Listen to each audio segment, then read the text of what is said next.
नमस्कार, स्वागत है आप सभी का जी पंजाब हरियाणा हिमाचल पर। मैं मनोज श्रीवास्तव और आप देख रहे हैं रणभूमि।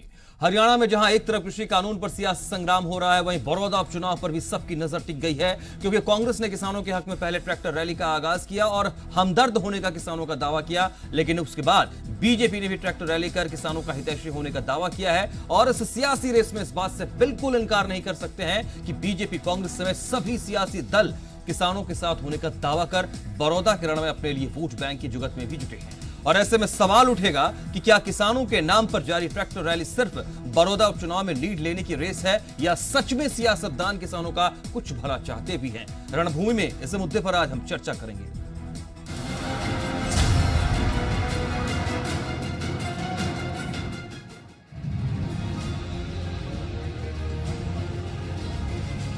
हरियाणा का सियासी पारा इन दिनों उफान पर है। सरकार और विपक्ष कृषि कानून के बहाने एक दूसरे पर सियासी तीर चला रहे हैं। कांग्रेस के बाद बीजेपी ने भी किसानों के हक में ट्रैक्टर रैली की और किसानों के साथ होने का दावा किया, तो शहमात के इस खेल में बड़ौदा का रण भी दिलचस्प होता जा रहा है। देश का आम आदमी प्रधानमंत्री पर विश्वास करता है और उनका 2 सूत्रीय कार्यक्रम है, किसान की आमदनी दुगनी करना, मंडीकरण जारी रहे और एमएसपी बंद ना हो। इधर विपक्ष बीजेपी की ट्रैक्टर रैली पर सवाल उठा रहा है। कांग्रेस का आरोप है कि बीजेपी कांग्रेस की नकल कर रही है। अब राहुल गांधी जी जब यहाँ पर आए, अपना संदेश देकर गए, तो भारतीय जनता पार्टी बौखला चुकी है और अब इस तरह के ड्रामे कर रही हैं। अब देखो कितने ट्रैक्टर होंगे, आप प्लीज उस बात को भी कवर कर लेना कि कितने उनके रैली होगी। तो कुछ नहीं, लोगों के गले नहीं उतरती अब इनकी बातें। अब ये कुछ भी दिखावा करें, कोई ड्रामा करें। पक्ष और विपक्ष की सियासत में पिस रहे किसान समझ नहीं पा रहे हैं कि आखिर कौन उनका हितैषी है। अब तो किसानों ने भी साफ कर दिया है कि अगर उन्हें इंसाफ नहीं मिला तो नेताओं को चुनाव में सबक सिखाएंगे। याद दिला दें कि बड़ौदा उपचुनाव के लिए 3 नवंबर को वोटिंग होनी है, जबकि 10 नवंबर को नतीजे घोषित किए जाएंगे। ब्यूरो रिपोर्ट, जी मीडिया।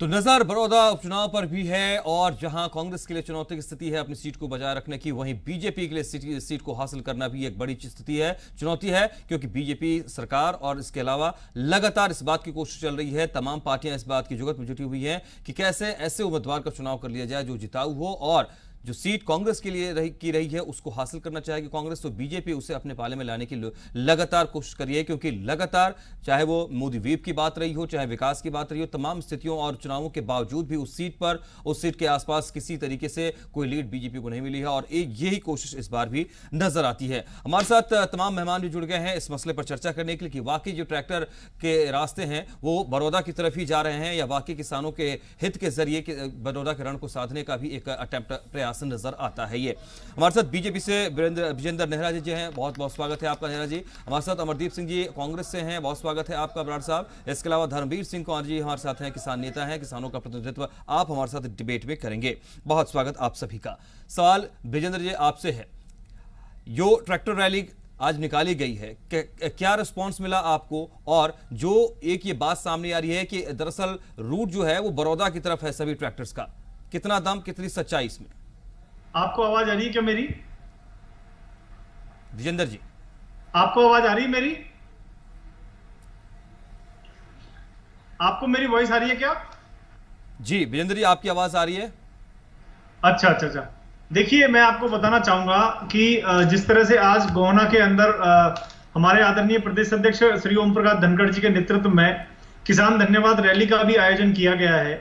इसके साथ साथ भिवानी में, हिसार में, सोनीपत में जो वहां के जो हमारे स्थानीय जो सांसद हैं उनके नेतृत्व में जो ट्रैक्टर यात्राओं का जो आयोजन किया गया है, इन तीनों कानूनों के समर्थन में जो किसान भाइयों ने निकाला है। और मैं आपको बताना चाहूंगा कि भारतीय जनता पार्टी के तो सामान्य किसान हैं, मजदूर हैं, उनकी हम ट्रैक्टर यात्राएं निकाल रहे हैं, और जो कांग्रेस पार्टी है वो तो बड़े बड़े नेता उनके ट्रैक्टर पे सोफे लगा करके यात्रा निकाल रहे हैं। तो जो ट्रैक्टर पे बैठने के लिए भी सोफे का इस्तेमाल कर रहे हैं, वो किसानों की पीड़ा को, किसानों की समस्याओं को क्या समझेंगे?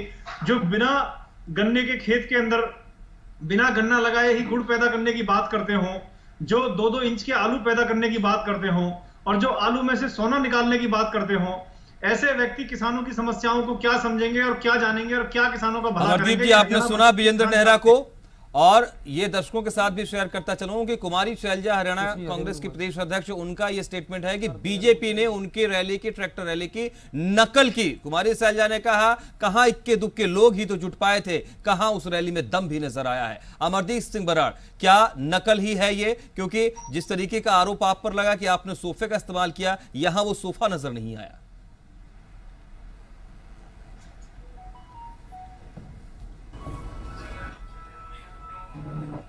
अमरदीप जी। हाँ जी, हाँ जी मनोज जी, मुझे आपका आवाज नहीं आई थी, क्या पूछा? सवाल यह है कि कुमारी शैलजा ने कहा है कि दरअसल कांग्रेस ने जो ट्रैक्टर रैली की उसकी कॉपी, उसकी नकल करने की कोशिश की बीजेपी ने अपनी ट्रैक्टर रैली निकाल करके। और अब विजेंद्र नेहरा के यह आरोप है कि आप तो जो है, आपके साहब जो है वो सोफे पर बैठते हैं, आपके बड़े नेता जो हैं वो बहुत आरामदायक अपने लिए बनवाते हैं, कुशन लगवाते हैं और उसके बाद किसानों के बीच जाते हैं। वो क्या जानेंगे किसानों का दर्द? मनोज जी, जैसा कि हमारी प्रदेश अध्यक्षा बहन कुमारी शैलजा जी ने कहा है कि बीजेपी कांग्रेस की नकल कर रही है, वो बिल्कुल सच्ची बात है। और दूसरी बात, भाई नीरज जी कह रहे हैं कि सोफे, ट्रैक्टर पर सोफा, मैं इनको अपने गांव में लेकर जाना चाहता हूं। किसान, जो किसान है वो अपने ट्रैक्टर को अपने बेटे की तरह रखता है। वो कोई स्पेशल सोफा राहुल गांधी जी के लिए नहीं था, ना ही उस पर कोई सोफा था। ये गांव में जाकर देखें, किसान अपने ट्रैक्टर को अपना बेटा मानता है।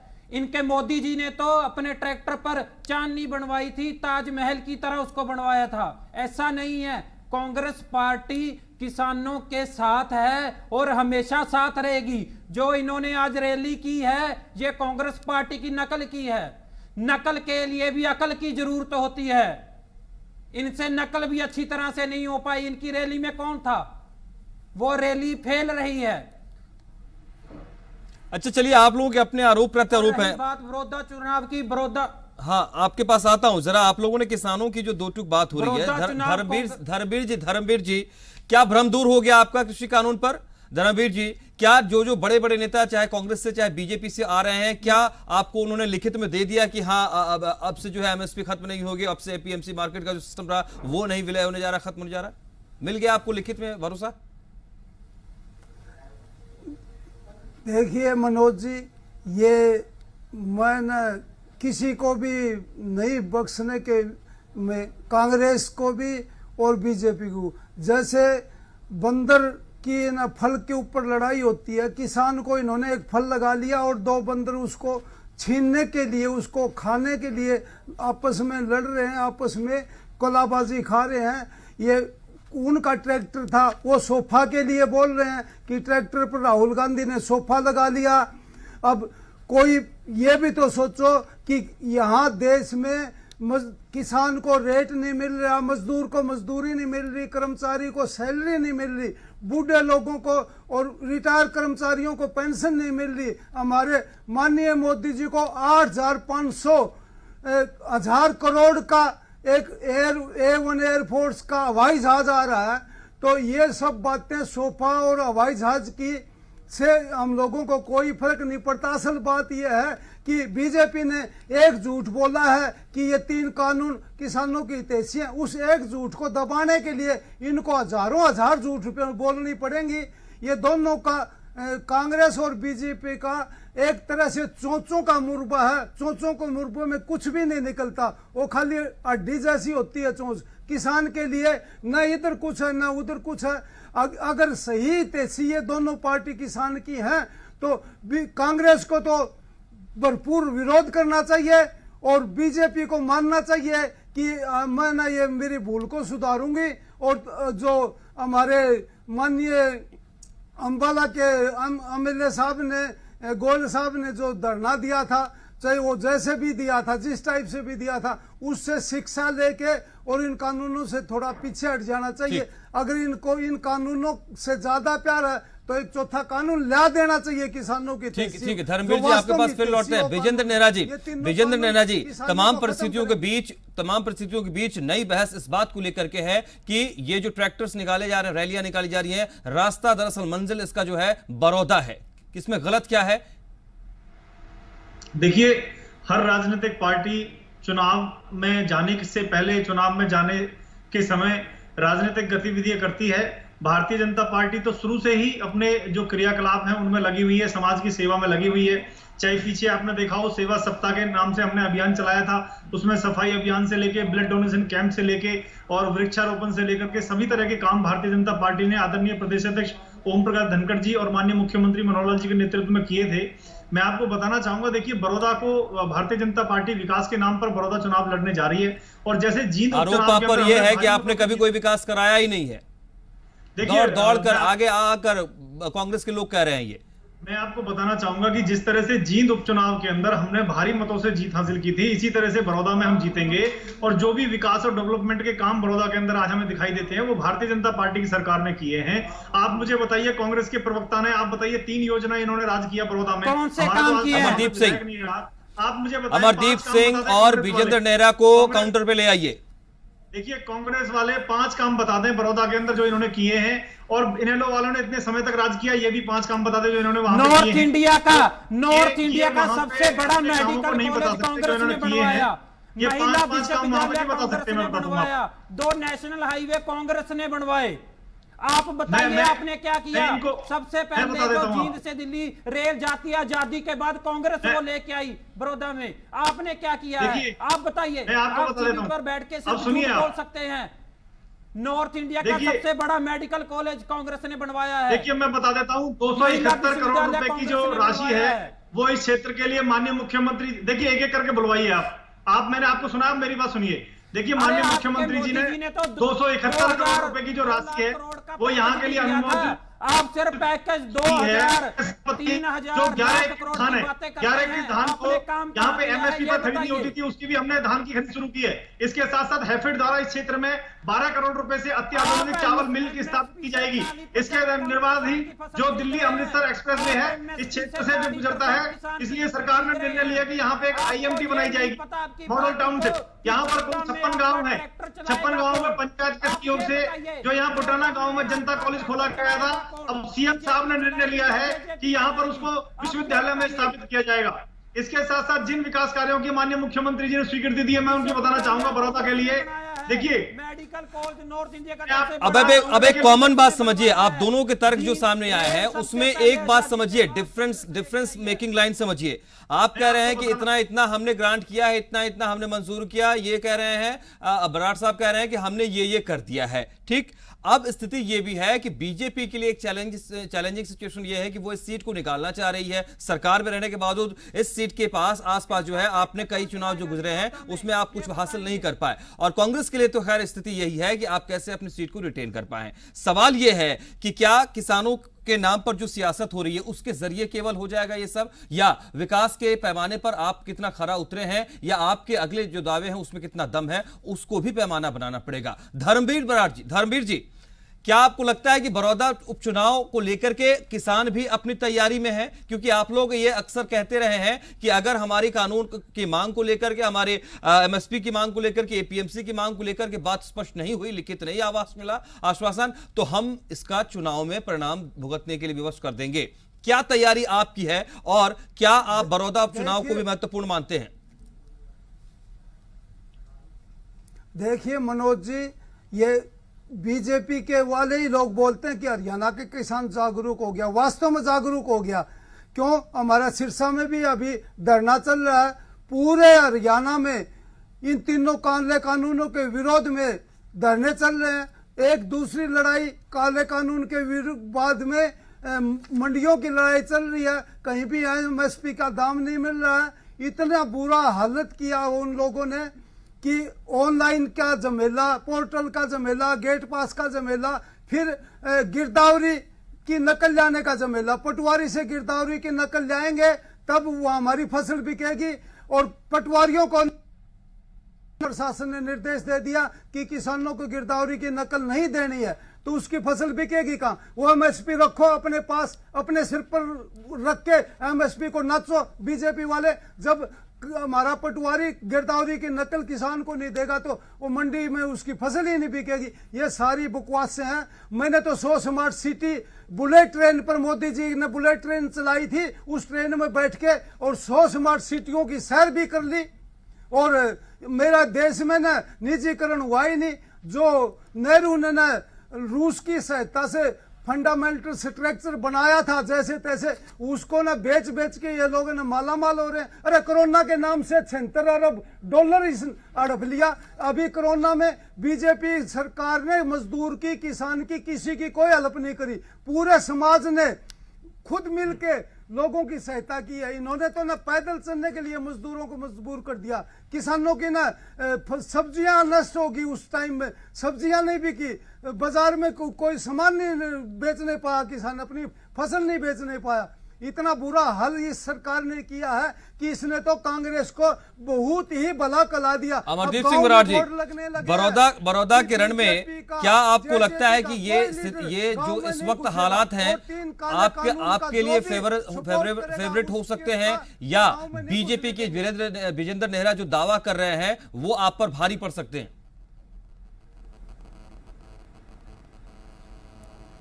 मनोज जी, जो हमारी जनता से गलती हो गई थी अनजाने में, बड़ौदा में जनता उसको सुधारने का काम करेगी।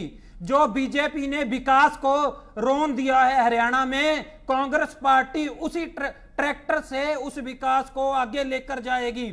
3 बार हम वहां पर जीते हैं और अब भी हम वहां पर जीतेंगे। इनकी जमानत जब्त होगी साहब, लेकिन किसानों को वहां किसानों को कैसे मनाएंगे आप? बीजेपी चलाएगी। आप किसानों को कैसे मनाएंगे कि आप ये बताइए, कृषि कानून आप वापस करा देंगे क्या? आप करा देंगे क्या? आप हरियाणा विधानसभा का सत्र तो बुला नहीं रहे हैं, मांग कर नहीं रहे हैं। जब तक स्टेट लेवल पे सेशन नहीं इसको क्लियर करेगा, जब तक लार्जर स्टेट्स जो है सामने नहीं आएंगे, ऐसे कोई कानून एकदम से थोड़ी आ जाएगा साहब। विजेंद्र नेहरा जी, कानून की वापसी को लेकर लड़ाई चल रही है और वही बड़ौदा के रण के लिए इंपॉर्टेंट है। कैसे संभव होगा? देखिए मनोज जी, मैं बताना चाहूंगा कि सबसे पहले तो मैं मनोज जी बताना चाहूंगा, जो भी हमारे कांग्रेस के मित्र बराड़ साहब कह रहे थे। देखिए बराड़ साहब, जींद के उपचुनाव में भी बहुत बड़ी बड़ी डींगे आप लोग मारते थे और आपने एक राष्ट्रीय प्रवक्ता को, राष्ट्रीय मीडिया प्रभारी को कितनी बुरी तरह से हरवाया, कैसे भागे वहां से छोड़ के आप, कितनी बुरी दुर्गति आपकी हुई, वो जींद की जनता ने आपको सबक सिखा दिया। और मैं आपको बताना चाहूंगा, देखिए अब 3 नवंबर को वोटिंग होगी, 10 नवंबर को नतीजे घोषित हो जाएंगे, 14 नवंबर को दिवाली है। अरे सुन लो भैया, आपके पीछे नहीं बोल रहा, अरे सुनने का काम करो यार, कांग्रेसियों बिल्कुल सबर नहीं है तुम्हें, सुनो। देखिए मैं बताना चाहूंगा, 10 नवंबर को चुनाव के नतीजे आने के बाद में 14 नवंबर को भारतीय जनता पार्टी दिवाली मनाएगी, क्योंकि 14 को दिवाली है और विपक्ष का दिवाला निकल जाएगा। इनको समझ होनी चाहिए, जींद में इनकी बुरी हालत हुई, ये लगातार चुनावों में पिटते आए हो। लोकसभा के चुनाव में 2014 में, उसके बाद 19 में आपका दिवाला निकलेगा, बड़ौदा में आपका दिवाला निकलेगा। आपको जनता, आपको गांवों में नहीं आने दे रही है जनता, आपको घरों में घुसने नहीं दे रही है जनता। आप कैसे कह सकते हैं आप जीतेंगे? आपकी गांवों में एंट्री बैन हो चुकी है, आपकी गांवों में घरों में एंट्री बैन है, आप कैसे चुनाव जीतेंगे? देखिए मैं बताना चाहूंगा, इनके धड़े बने हुए हैं मनोज जी, इनसे ये पूछिए कि किन धड़ों में कम्युनिस्ट बटी हुई है। हुड्डा का धड़ा अलग है, सैलजा का धड़ा अलग है और सुरजेवाला का धड़ा अलग है। ये आपस में एक दूसरे को हराएंगे, जैसे जींद के अंदर कांटा निकालता है, कांग्रेस पार्टी एक है, सैलजा भी एक है, सुरजेवाला जी एक है, भूपेंद्र हुड्डा जी एक है, कांग्रेस पार्टी एक है, कांग्रेस पार्टी जो प्रत्याशी वो भागने में कामयाब नहीं हो रहे और भारतीय जनता पार्टी बहुत बड़े जब्त करेंगे बड़ौदा में। सर दिवाली और दिवाला की बात तो जरूर हो रही है, लेकिन विकास की बात होनी चाहिए, वो बात खत्म ना हो जाए, कहीं खो ना जाए, ये ध्यान रखना होगा। धर्मवीर सिंह, आपसे एक जवाब जरूर चाहूंगा कि बड़ौदा उपचुनाव में अगर किसानों की भूमिका को आंका जाएगा तो किसान किस रूप में अपनी भूमिका अदा करेगा? धर्मवीर जी, बड़ौदा उपचुनाव में किसानों की भूमिका इस बार क्या होगी, क्या पैमाना होगा, क्या सोच रहे हैं आप? बहुत जल्दी है, क्योंकि विकास देखा नहीं है बेचारों ने, तो विकास के काम बता देता हूं इनको। अब अभी किसान का एक ही तराजू है, 3 काले कानूनों का विरोध और अपनी फसल को एमएसपी पर बेचना। उसी तराजू पर जो सही उतरेगा उसका सही सपोर्टर होगा, किसान उसका साथ देगा। उससे उसको किसी झंडे से, किसी रंग से कोई मतलब नहीं है। असल मतलब किसान को है अपनी फसल को एमएसपी पर बेचना और जो 3 किसान के विरोधी कानून है उनको की वापसी। अगर उनकी वापसी नहीं होती है तो चौथा कानून किसानों के हक का लाया जाए, एमएसपी की गारंटी हो और जितनी भी फसल है वो पूरी की पूरी फसल एमएसपी पर बिकनी चाहिए, उसकी गारंटी होनी चाहिए। और बिना एमएसपी से कम अगर कोई फसल खरीदता पूरे देश में तो उस पर कानूनी कार्रवाई होनी चाहिए, कम से कम 10 साल की कैद सजा होनी चाहिए। ये कानून ज्यादा लग रहे हैं क्योंकि है। इनको जानकारी नहीं है। किसान नेता को तो जानकारी होती, मैं इनकी जानकारी दुरुस्त कर देता हूं। तीनों कानून पढ़े भी है इन्होंने, पूछे जरा इनसे।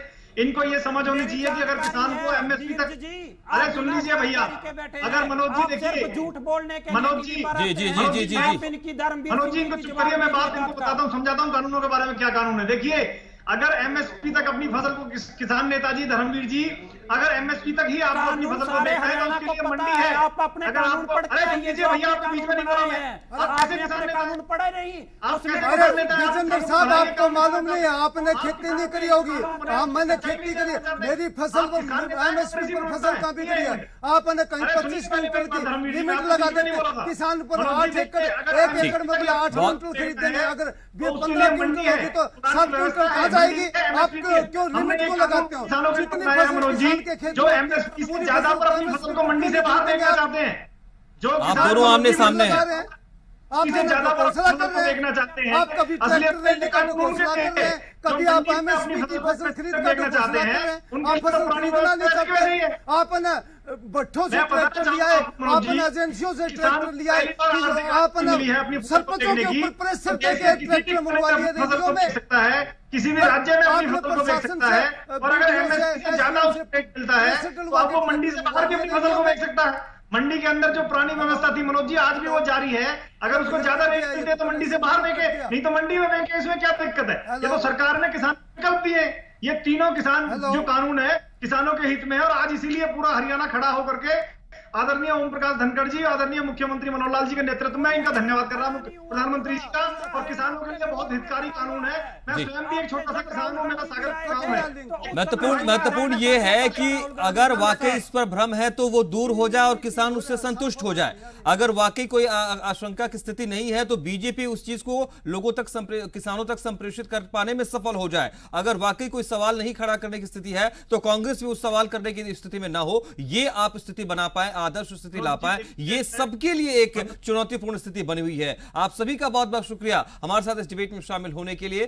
तो बहुत महत्वपूर्ण यह है कि कृषि कानून के बहाने जो बड़ौदा की तरफ रास्ता तय करने की, सफर तय करने की कोशिश हो रही है, उसमें पहली अड़चन कह लीजिए विपक्ष की तरफ से और पहली चुनौती कह लीजिए किसानों के समर्थन हासिल करने के तौर पर बीजेपी के लिए कि आप इस पर जारी गतिरोध को खत्म करिए और विपक्ष के सवालों का जवाब ऐसा हो कि आप उसको भी संतुष्ट कर पाए। शायद तभी यह तय हो पाएगा कि बड़ौदा किरण में आखिर इस रेस में कौन ज्यादा आगे चल रहा है। लेकिन महत्वपूर्ण यह भी है कि सोफे और इसके अलावा तमाम और जो बड़ी बड़ी बातें नेताओं के और आरामदायक चीजों को लेकर के हो रही है, उससे कहीं ज्यादा गंभीर और कहीं ज्यादा ध्यान देने की बात यह होनी चाहिए कि किसान अन्नदाता आज सड़कों पर है, यूं ही खड़ा बैठा हुआ है, धरना प्रदर्शन कर रहा है। रात सर्द होने लगी है, उनकी तकलीफें हो रही ज्यादा और बढ़ने लगी हैं। लेकिन इस गतिरोध पर जब तक कोई नया फैसला, कोई सहमति नहीं बन पाती है, यह आंदोलन अगर चलता है तो वो किसान जो साल भर यूं ही चिंताओं के साथ जीता है, फसल उगाता है, देश को का अन्नदाता बनता है, उस तरह का तमगा लेता है,